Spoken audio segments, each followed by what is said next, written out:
fence expert.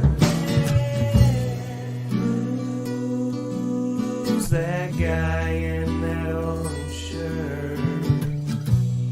Who must be the fence expert?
It's almost time to talk about the fences. It's time to discuss operations and expenses. It's time, it's really time to elevate small businesses. It's time for Joe to drop his knowledge, it's relentless. This rhyme of mine is getting a bit ridiculous. Here we go, we're live with Joe. Enjoy the show.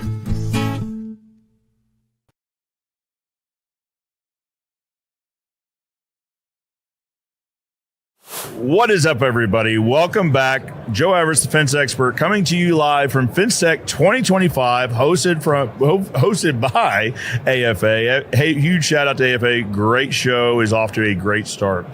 Guys, if you watch the show at all, you automatically know exactly who I'm talking to. Mr. Vann Morris gave the keynote today. Van, I tell you what, one, there wasn't a dry eye in the room. You could have knocked the room down with a feather, I feel like. It was a great job. Wow. It was an honor to be here, Joe.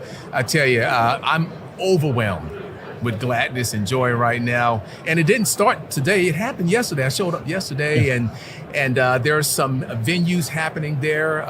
One in particular was the Veterans in Fence. Yes. There's so many initiatives out here with the AFA and including in the FenceTech, to where I came in, heart was just filled with joy. Well, I tell you what, from our point of view, love having you here. I mean, just one, like I said, the keynote. I'm looking around the room, the keynote, and everyone's on edge of the seat, dialed in. There weren't There weren't phones out. There weren't side conversations. So you had 100% of everyone's attention, and I think that speaks to the message.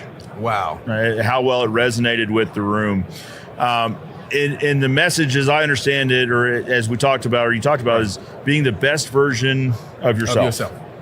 I think that it can apply to anyone in this room or anyone watching at home. Yeah, that's right. And that was the whole point there, is being the best version of yourself, which really means that you're not necessarily trying to be perfect. Sure. But if you fall down, you get up. Right. Right. And being the best version of yourself means that you recognize that you have room for improvement. Of course. Of course. And it means that you understand that excellence is a moving target. So whatever you did this year to get first place in your company, that's not going to be good enough next year. You're going to have to do more. While you're taking your victory lap, competition is getting better. You better start planning. So I want to point those things out so that people don't get the wrong understanding about being the best version of yourself. It doesn't mean perfection. It means if you fall down, you get up. Well, and I think that resonated with everyone. One point you made during the keynote also was being the best version of yourself as a parent. Oh, yes. As a parent, I could resonate with that, is being the best version. I mean, you owe it to the kids to be the best version of yourself for them to show up. Yes. And then as the story went along, and then you got to see my mother. Yeah. And when you saw her in action, if she had not been the best version of herself, I wouldn't be here doing this podcast here today. Absolutely. Very different trajectory in your life. Oh, yes, indeed. So, it matters, not only to the industry that we're here now with, but also in your personal life, in your marriage. Of course. Like you said, with the children, all of that really matters. Well, and like I said, it's a message everyone can resonate with, because there's always room for improvement. Right. So success isn't a destination. Right. It's the journey. Right. Yes, it's another way of kind of saying that. And it's funny that you should say that I got a poem coming out. Okay. It's going to be called The Journey Along the Way. Which is more important? Is it the destination or is it the journey along the way? So we're going to be talking about that. I've already spoken the poem once before, but I'm fine-tuning it again, but it's like, you're spot on, Joe, as usual. I love it. The speech was so impactful. Your talk was so impactful, because I feel like everyone was in the moment to hear it. And it's I talk about this a lot on the show, everything in its own time. Right. And your moment was this morning, and I tell you what, everyone, I walked out of there, Bobby says you walk out of the room just a little bit taller. And, and that's the truth. That's the truth. I about ran through the wall like the Kool-Aid man. I was inspired. Inspired. But so that's a natural trait you have. Yes, sir. Is to be able to inspire. Well, thank you very much. And that's one of the points that I want to make when I talk to people and when I talk to the veterans or the first responders, because you have to think about their families. Of course. Because you have to think about all that they go through on a daily. And some of these veterans and service members, they're leaving the military and they're not really given the full honors that they should be given. And this is the least I feel that we can do, is honor those that serve. And like I said earlier, do your best to show honor. Why? Because that's how we roll in America. Is who we are, is part of our core values. Absolutely. Absolutely. One aspect of the talk also was talking about the children, and from my seat, I could see how dedicated to getting the message to the children you are, just how dedicated you are to making sure they feel inspired. Right. Let me say something about that. So when I talk to the kids, you have to understand that some of the kids, they don't have two parents. Sure. Some of them don't have one. Some of them are being raised by the grandparents, and the grandparent or two may not be fully aware of what the kid is doing. So, and the reason why I bring this point up is because the story that you heard today was for that audience. Sure. Yeah. I can't go in and talk to the kids about how great my mother was, because they would turn me off, because a lot of those kids don't have a mother or a father, and so I have to be careful there. So I have to take another angle but I have to be just as effective. And that is why I go into this description about the best friend and the best enemy. I ask the kids, I say, hey, how many of you know who your best friend are? And they raise their hand, about half the people. Okay, put your hands down. How many of you know who your worst enemy are? About half the people raise their hand. So I say, hey, I'm going to surprise you here. I know you're thinking that your best friend is either your girlfriend or your uncle or whoever. Nah, your best friend is you. And your worst enemy is you. Same person. And I give them unrefutable information on how that is true. The teachers are listening. The students are listening. And I pin them into a corner and they can't come out. And why do I do this? I do this because I don't want them to have any excuses. I don't want them to become an adult and say, well, my mama didn't do this, or my daddy didn't do this, or I didn't have a daddy, so I didn't do this. Sure. I'm not using the word self-accountability. Okay. But this is all about self-accountability. So I take the best friend, worst enemy approach, and I use that in a way that's really speaking to self-accountability. Sure. So my point here is the kids have to be spoken to in a way that's effective, that can reach the broadest audience, and also to be accepted by the school districts, the superintendents, because let's face it, we can't ignore the superintendents. No. In America, we have roughly about 180,000 school superintendents right here in America. And so we have to account for that. We have to account for the principals, and they all have a role. And if we can hit that message just right, we can be effective. We can talk about patriotism. We can talk about honor. We can talk about integrity. And we can do it all in a way that is palatable and digestible. A way they can relate to. And a way that they can relate to. And we can get invites back. And let me say this one thing about the superintendents. They're very competitive.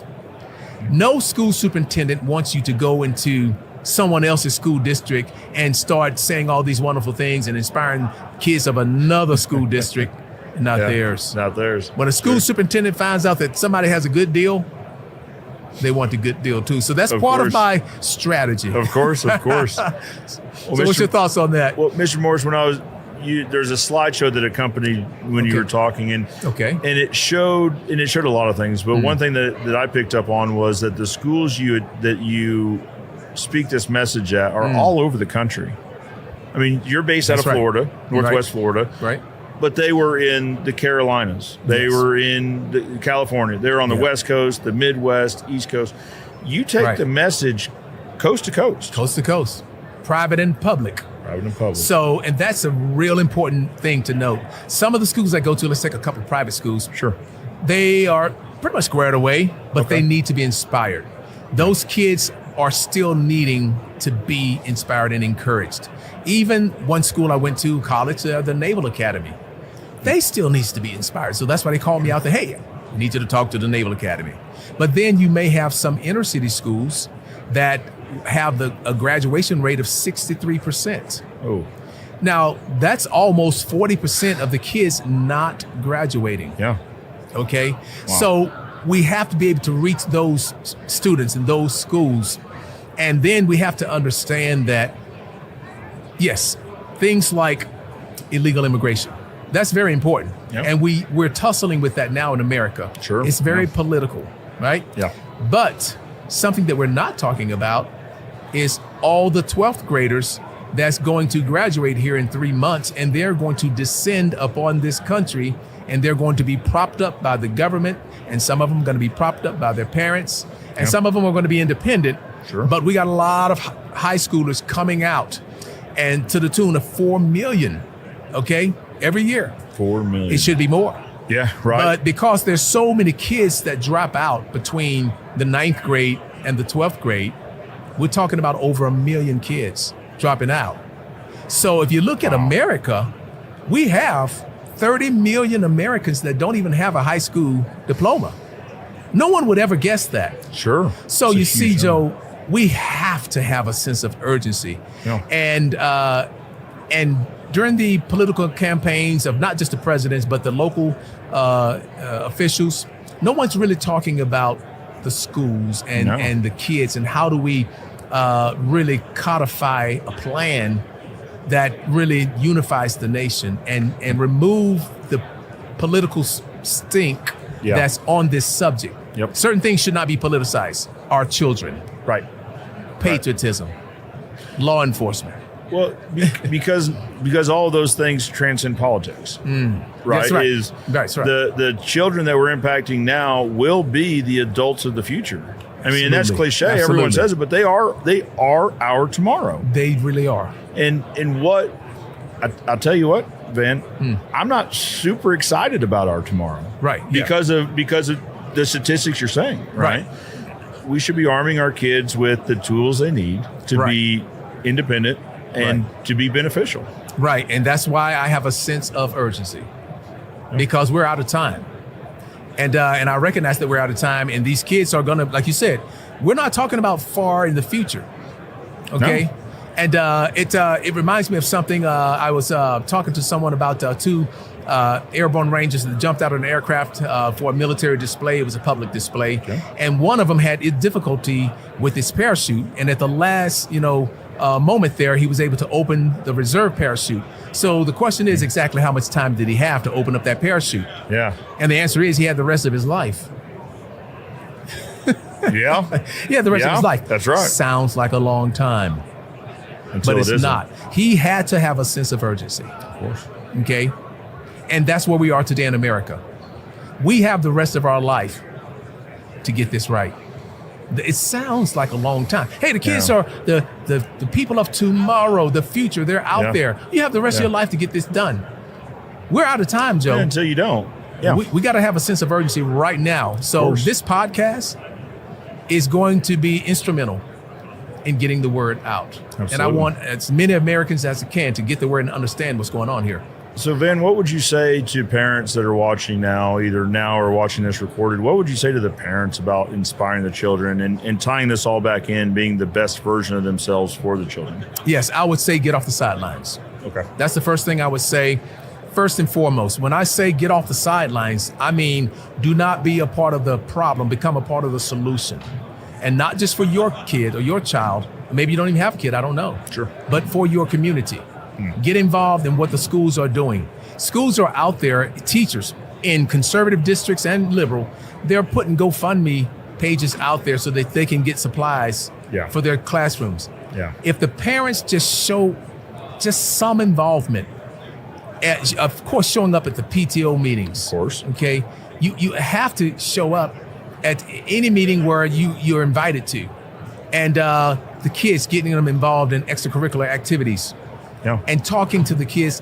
And listen, the most important thing of all, I think, is telling your child that you believe in them. It's huge. That's what has been missing. I mean, to you, you say, hey, no way. Of course I'm going to tell my child. But the kids, like we talked about earlier today, the kids need to know that you believe in them. Of course. That's what happened to me. And you heard that story today. Yeah, absolutely. Someone spoke life into me. Where was I going before that? Probably nowhere. No, we're good. No, nowhere. And then those two gentlemen spent 20 minutes. So I want to say here to you and your listeners Yeah. that the story that I gave you earlier, where those two men came into my life and they spoke life into me, that was a 20-minute conversation, changed my life for the rest of my life, right? Yes, sir. Now, I am now speaking to schools. They're giving me 30 minutes. Now, you know that I believe that if I can be changed, I can have a paradigm shift in my mind in a 20-minute conversation. I know that I can go into a school with a 30-minute conversation and change the hearts and souls of some of those kids. I'm not going to reach them all, Sure. but I will reach enough of them. Yeah. Okay, so that's really what I think the parents need to do is really get involved, get off the sidelines. And when you do that, the kids will appreciate it because they know that Absolutely. you care and that you're concerned about them. And they will be the better for it. So being the best version of yourself includes getting off the sidelines, get involved with the schools, and encouraging your kids to and let them know that you believe in them. Absolutely. And also by doing so, you're leading by example. Yeah, you're leading by example. You're showing them what it looks like to be active in Yeah. the solution. Yeah, and sometimes it's as simple as showing the kid what right looks like. As simple as Yeah. that. I know it's rudimentary, But it's not happening. And let me tell you specifically, Okay. during my Navy years, we would go into foreign ports. And when we would go into foreign ports, now we're grown adults. I mean, I was in my late 20s, 30s, and so was the rest of the crew. But you know what always happened when we went to a foreign port? We would have a safety brief. They would always tell us, hey guys, you need to be alert. Hey, you need to go in twos. Hey, you need not to do this. I need you guys not to come back drunk. If you feel you need to drink, you need to go and call your buddy, whatever. They would do that. Now, of course, as a grown man, do you not know these things? Sure. Of course you know these things. So why are we talking about it? We talk about it because just like the Bible says, faith comes by hearing and hearing and hearing. So sometimes you have to repeat and say again, repeat. And I know for certain, my wife, we've been married for 35 years, going on 36 here. I know good and well that I can't just tell her I love her one time. You better repeat that. You better repeat. You better do it again and say it again. Yeah, absolutely. So we have to have positive reinforcement and repeat, hey, I believe in you. I know you can do this. That's what we need to do. Repeat that trust and that belief in our children. I love that. I love that. Van, as we start wrapping this up, we start landing the plane, obviously to roll back around, being the best version of yourself, show up for the kids and lead them by example by being involved and coming off the sideline. If someone were to want to hear more of your message, where could they do that at? I would want them to go to healingamerica.com. Healingamerica.com. Healingamerica.com. And as always, they can always go to my name, evangelomorris.com. Either one of them, but to the message about the kids, that's healingamerica.com. And anything that anyone can do to help push this message along, because we don't want to charge the schools. Right. We want to remove all of the obstacles. Absolutely. Don't give a superintendent a reason to say no. You follow me here? Yeah, absolutely. Well, and probably some of the districts that arguably need the message the most probably aren't in the position to make that message heard. That's the point. That is exactly the point. You got all these, look at here, 5,000 people. Yeah. They can pay for this message. Sure. Yeah. But can the inner city schools with a graduation rate of 63%? Yeah. No, they can't. So you're spot on.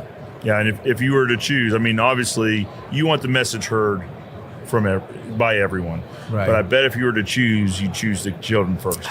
I would choose the children first. And we're not the only one. Al-Qaeda's doing the same thing. They're starting at 3 years old. Okay, why can't we? Of course. So I'm so grateful, Joe, that some of the schools, some of the states are allowing me to talk to the pre-K students, the 4-year-olds, 5 they're allowing that. I'm so grateful. So California is leading the way. And I want to say that on your podcast. Yeah. California is leading the way. I have talked to more students from California than any other state. I mean, they're a large state. But, right? Of course. But I want people to know that the healing is happening in the liberal and the conservative states both. Well, because to reference something you said earlier, because it transcends politics. It transcends politics. The message is the message, regardless of what you believe in other things. Absolutely. The children are going to be important to us regardless who's in office and what politics are current. We're still going to depend on them. Right. At some point in our nation's history, we're going to rely on these children. We're going to rely on. And I tell the kids, I tell them, you're going to be our next county commissioners. Mm-hmm. You're going to be our next police chiefs. You're going to be the next mayors and the next pastors. Yeah. And the next president. Absolutely. You know? It's got to come from somewhere. So, and they're looking around like, what did he say? I'm like, you're going to be, They needed it. Absolutely. Very good. Healingamerica.com. Healingamerica.com. Guys, we'll drop that in the description below. If you guys haven't checked out Van's message, you absolutely need to. We'll plug all the links in here for our previous message. Also, Van's website himself. I went there first, so when I knew we scheduled our first interview, I went there to learn a little bit more. I was like, we need to do this interview now. Like, I don't need to. I watched it about a week ahead of time. Like, I don't need to wait a week. I want to hear this now. Yes, indeed. You will leave fired up, inspired, Thank you, All right. Joe. Thank you so You're much for welcome. having me on the podcast, and may God bless you, and may God's favor always be with you. Van, I appreciate that. If someone would like to reach out to you, how would they do that? Through the websites? Me personally, they can go to evangelomorris.com. Okay. Everything's there. I have support there, and they can leave comments, or if they want to have a dialogue, we can do that too. Okay. So Perfect. So thank you so much. Van, first and foremost, thank you for your service. Secondly, I appreciate you coming here and being so widely available, not only in the keynote, but you've been here on the show floor since the keynote. You've been Yes. you've been here and been available. So I know that means a lot to a lot of people, and I want to tell you thank you. My pleasure. God Van, bless. thank you for your time. Guys, for now, Joe Evers, the fence expert, joined by Vann Morris. We'd like to wish you guys a great day, and also I'd like to remind you that good fences make good neighbors,